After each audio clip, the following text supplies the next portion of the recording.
All right, thank you so much for sticking with us on K24 this morning. Welcome to our social hour with me, Shiko Kaitani. Keep talking to us through our social media platforms and through our WhatsApp number. Of course, we do have our ongoing discussions that we believe you absolutely love, and we get the feedback. We appreciate it. Keep them coming. Today, we've got an interesting one for you. It's all about disciplining your child. You know, modern day parents especially have been criticized, not just for their absenteeism, rather, when it comes to parenting, but also for failing to discipline their children. Okay, and so let's talk a little bit more about how we can go about correcting our children with love. And do you even believe there is a formula to doing it? In fact, you can start off by telling us what you believe is the best way to discipline your child, and that's a very simple one. What do you think it could be? All right, so there you have it. Our socials are at K24 TV. Yet again, that number is there. Of course, you may go ahead and even call in. Would love to hear your voice. But let me start off by introducing our guest today. I want to start off with Jane Minor. She is a child therapist from Amani Counseling and Training Center. Karibu sana, Jane. Thank you. Good to see you again. My pleasure. Mr. Mbugua Mumbi, a family therapist with us, who is such a good friend to the show, but has disappeared. Courtesy of COVID, but I'm here. I've been very safe. Yes. Absolutely. But that's good. That's always good to hear. Absolutely. Yes. Glad to be here, Chico. Thank you very much. Thank you for making time for us. All right. Thank you. So even as our audiences start talking to us, like I had said, probably it's usually the modern day parents who would be finding this as such a challenge on how to discipline their child. Yes. But Mr. Mbugua, starting off with you, what do you think are some of the mistakes that you believe parents are making today? That's a very good question, and thank you so much for bringing us on board. Maybe I need to start by making some very fundamental facts. Number one, it is to realize that parenting is the noblest of all earthly responsibilities. There is no greater responsibility in this world than parenting. Why? Because the greatest wealth on earth is children. There's no greater wealth than children. Both, I mean, whether it is the Western culture or the African culture, and especially the African culture. And I think one of the mistakes, just to go to your question, is that honestly, in our mindset as parents, we have not really come into terms, or rather to realize, to acknowledge, to know that, and this is deep, that my greatest wealth in this world is my children. And I want to be defined through my children. If I realize that this is the most invaluable thing that I have, then I'm going to be more intentional. Many of us parents are not intentional. But of course, the greatest mistake is that we are not effective parents. We are trying to discipline or build character. Yet, if you ask me, in fact, the biggest challenge we have today is not that we need to discipline our children. The biggest challenge that we have today in parenting is that we need to discipline ourselves. I like that. I like that. So it starts with us. Absolutely. So we've not put a cap on our issues. Absolutely. But you know, she works a lot with children, even as a therapist, Jane. Maybe you can tell us what punishment is perceived as in a child's mind. Maybe if we understand it from that perspective, we can even navigate it better. Absolutely. Thank you for having us here. And I think one of the fundamental things is that as parents, we have a biggest responsibility, because again, you're defined by your children. If they behave nicely, good children. If they behave badly, you will hear statements like, "Who is your mother?" You know. That's true. That's true. People will be asking, who brought you up? I mean, whose parents are this child? And so you realize that probably even from forget about the Western, our African way of doing it. It is something that is usually inculcated in children right from where they grew up. You imagine that we pass both valuable and invaluable things to our children because of probably what we have gotten. So we realize that some of the disciplinary measures that were taken when we were growing up were probably not very good. And this is what we are passing into our children, which may not be working very well with them. So at that very point, you could be actually losing your child not knowing. Because you could be doing something unconsciously. As much as this is intentional, you could also be doing harm, you know, more harm than good. And probably then the children will perceive that punishment or that not that way of disciplining them as probably something not very positive. And so they will actually even defy and revolt and rebel, and you'll find all those unbecoming behavior. Now, I know people are going to call in and text in and say, what is there to it? See, ni kuchapa mtoto. But here's the thing, Mr. Mbugua, when you think about disciplining from an African context, people just think about the cane without the counsel. Great question, and thank you so much, Jane. You put it so well. Yeah. And, so and I think she go on astray. And we were discussing this with Jane before you ushered in. Yes. Parents need to change their mindset. Even in the African culture, in the African context, it was not actually caning. It wasn't there. And I know most of us may not understand because we think the African context is 50 years ago, 100 years ago. No, it's probably 500 years ago. And one of the things that we need to change as parents, I being one of them, is this. We actually need to move away from disciplining. Because when you think about the word discipline or punishing, it's a negative connotation. Parents need to change their mindset from disciplining into what? Mentorship, mentoring, and coaching. Into coaching. Jane, you're absolutely right. Into leading, into molding, in showing the way. Let me give you a practical example. You drive a very nice car. Thank God for you. Amazingly great. Of course, I will not say the make and the price because I know it's absolutely above the roof. Hallelujah. Between you, the driver, and the car, who needs discipline? It's me. Is it the car? No. You control the car. You manage the car. Right. So if the car has a problem, if the car, actually the car cannot make an accident. It's you. You're the controller. Right. A child is a car. They have all, the system, their device system is complete. They only need a driver. So actually, we don't have a problem with the discipline of the children. We have a problem with the discipline of the driver, who is the parent. So we need to change this thinking that I need to punish and discipline. Truly, as Mbugua Mumbi, the father to my children, I know my role is to show them the way, is to mold, is to lead. So that, for example, if your car has some braking problem, you don't punish it. You don't beat it up. You don't call the police. You don't take it to its mother-in-law. You know you're the problem. You're the problem. Right. And if we can take this level of responsibility, then you know you have a very, very divine and very essential role in parenting. Let's rope in our audience because, Mbugua Mumbi has just changed this entire narrative, okay? So it starts with you. You don't beat up the child. Don't beat up the car. That's what she said, and send it to its mother-in-law. Start talking to us. What do you think is the best way to discipline your child? Because that's what really we are talking about. Is there even a formula, in your opinion, on how to discipline a child? Remember, at K24 TV is how you can reach us. Our WhatsApp number is at the bottom of your screen. And of course, if you want to call in, we definitely want to hear from you. All right, we do have text messages already coming in. Let's see what Ali Noor from Wajir has to say. He says, well, the best way to discipline children, both parents should show their good manners practically. We normally say that your children follow good actions from their parents and advice. Wow, amazing, amazing. All right, so that's a good one that has come in from Ali Noor, saying that it begins with us. But here comes in the problem. Perhaps we really do, we're doing it in good faith, Jane. But what do you do with a child who is unmanageable, who is rebellious? I want to probably go back a bit and imagine that this child, when the child was born, they're actually born with a clean slate. Absolutely. It is actually you who writes whatever it is you want to see in terms of values, in terms of good manners, in terms of everything. And how do you do that? You role model the behavior you want to see. You talk the kind of good language you want to hear them talk. Like you do everything you want. You do a replica of yourself in that child.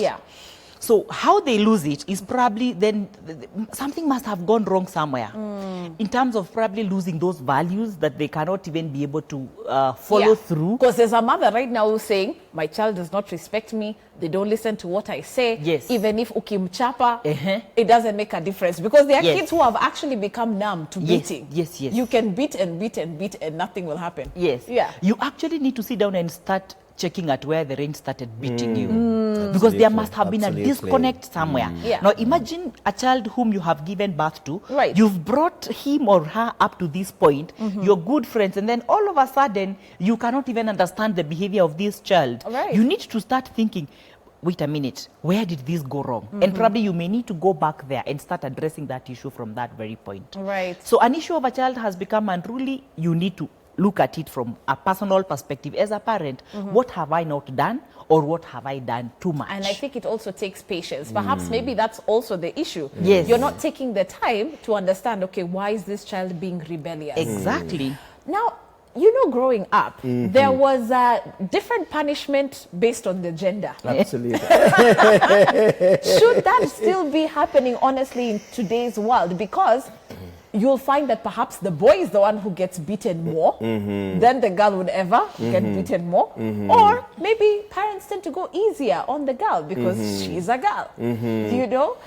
Absolutely. That's a good question. I think we need to ask ourselves, what is the objective of bringing up this child?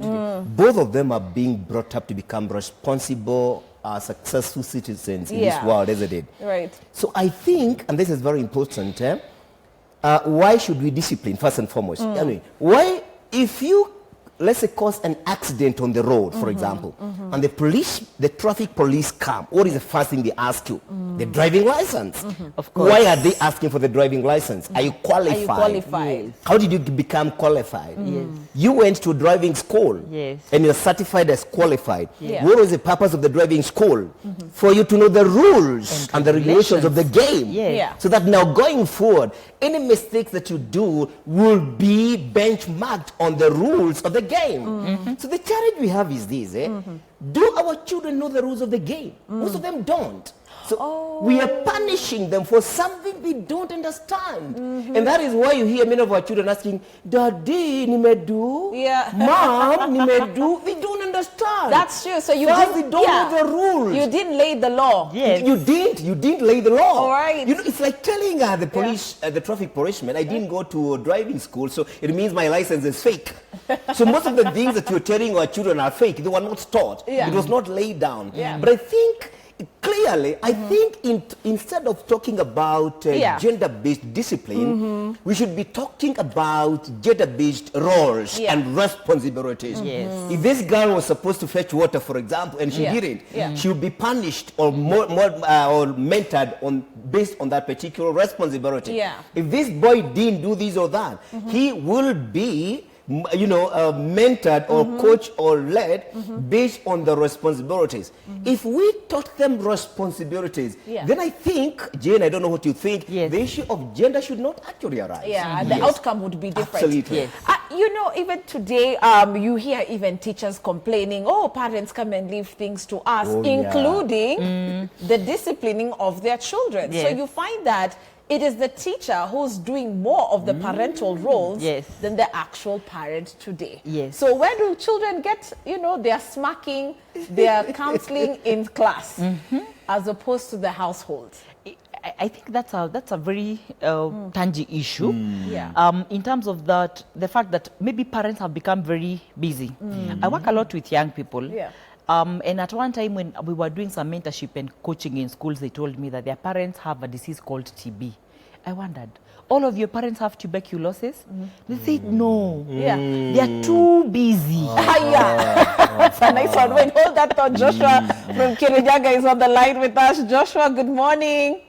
Morning, Chico. Yes, karibu sana to the program. I'm enjoying the show. Now, let's talk about disciplining our children. And I want to tell Daktari there that we must teach our children the ideals of punishment and reward. That when they do good, they shall be rewarded. And when they do wrong things, they will be sanctioned, okay? Now, when Daktari uses the analogy of a car, that it is the driver that matters, I want to tell him that a car does not learn. A car is not independent. A car does not copy behavior. A car is not influenced. And a car is not curious to learn like our children. Yeah. So sometimes our children are actually a reflection of our society. We do have children who are compliant. Yeah. And we also have delinquents, okay? And if you look at our African setup, we are at the kind of social orientation that we have. Our cultural fabric and our value system, shiko tak. So sometimes when you want to compare the way we bring up our children with the way it is done in the Western nations, we actually miss the point because, let's admit it, these folks from the Western nations have some value system that actually mold the children right from the word go. So in a nutshell, I want to say this, that the only way that I believe in is what was used on us, Shiko. It is the carrot versus the stick. You do what is good, you are rewarded. Wow. You do what is wrong, your parents will break some bones. Yeah. Let us not reinvent the wheel. Let us implement and use systems and methods and formulas that have worked before. That is my contribution, Chico. All right, Wow, thank you, amazing. Joshua, for that. Okay, say that we need to implement the punishment and reward system in our homes. Okay, Gabby from Kisii is messaging us and says, we can't ignore the cane, but a different approach will work better. Like saying denying them some freedoms, tuseme kama kumkataza kuwatch a cartoon as a way of making them realize they have made a mistake. Next time, they won't repeat the same mistake because they want to watch cartoons. All right. Okay. And that's a good point, by the way, because if you think about it, what works best? Detention, the cane, or counseling, in your opinion? All right. Francis Kaleli Mutuku says, or rather an insurance consultant says, nowadays we don't punish our children, but we do mind discipline. Okay, the best way of disciplining a child is first accept he or she is still growing and learning. Loving the discussion. My additional comment is the children needs, rather a child needs not only to be disciplined, but to be guided and slash mentored, right? Motivated as well. The power of caning will only instill 20% of discipline, but the remaining 80% is shared upon guidance, mentorship rather, counseling. Say hello to Mbugua Mumbi, my motivational speaker back in Lions Primary School in Embu. Amazing. It's Marcel from Runda. Oh, I'm humbled. Wow. Thank you, Marcel. Thank you.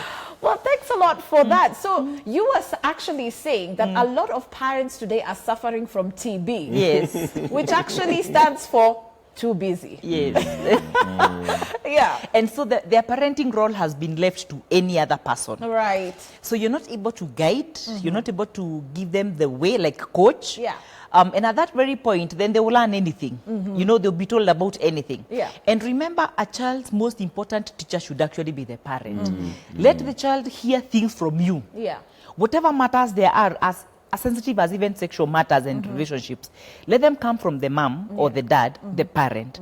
But if you leave them and you're thinking the teacher will do, the Sunday school will do, the religious leaders will do. it. So the child will get lost in between, because then they will hear from their peers, because you don't say, life is still going on, someone is telling them.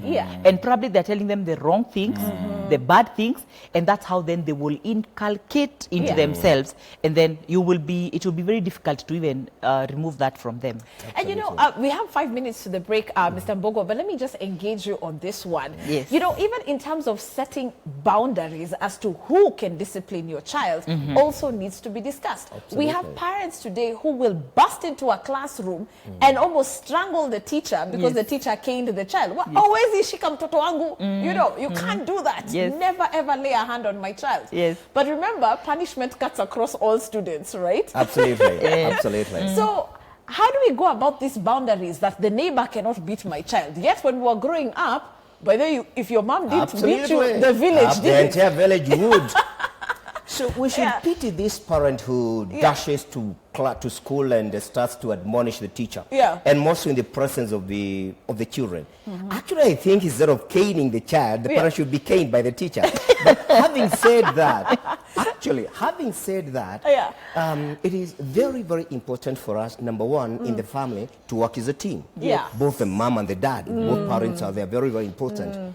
It is this lack of unity and oneness in the society that has actually broken this cultural or societal bond where every person used to be like the watchman watching over these children. Collective Today parenting. you can't touch my child, trust me. Today my child will have the audacity to tell you can't touch me. My father is like this, my dad is like this. And that is where we're losing it. That's where we're losing it. It is important, if you ask me personally, for us to, just like that guy from Kirinyaga said, to review our current parenting structures. Because in the olden days, number one, the education system culturally was so clear. The responsibility was so clear. Right from the day the baby is born. Learning started there and then. And it was a societal responsibility. The nuclear family, the extended family, the uncle, the aunts, the stepmother, the stepfather, all had a very, very clear responsibility. And they spoke in one voice. It's unfortunate today, Jane, and I know you've really gone through this, that in a family, between my wife and myself, there are some children who say, Mom can't beat me or Dad can't beat me. Because we as parents are not pulling in the same direction as far as, leading or mentoring our children is concerned. Therefore, we really, really need to ask ourselves at home. Because even this idea of they fear the dad more than mom, or maybe dad punish the child. But once the dad is away or has gone, mom is not trying to soothe and say, I'm sorry, you see it is dad, and so on and so forth. That does not help the family. We must, we must work like the cabin of a lorry and the trailer it pulls. They are together. They communicate. They pull in the same direction. Otherwise, our families, that's one of the primary reasons our families are disintegrating. Well, let's ask our dear viewers to continue to engage us on our discussion today. We've got an interesting one, which is all about how to discipline your children. In fact, what do you believe is disciplining, and what kind of boundaries or rules have you set in your household? What is the best way to discipline your child is our question of the day too. You remember at K24 TV is how you can reach us. If you haven't called in, please call in. Joshua from Kirinyaga cannot be the only one who has something to say about this. Keep talking to us. Those numbers will be at the bottom of your screen. We'll be right back with Mbugua Mumbi as well as Jane Minor on more.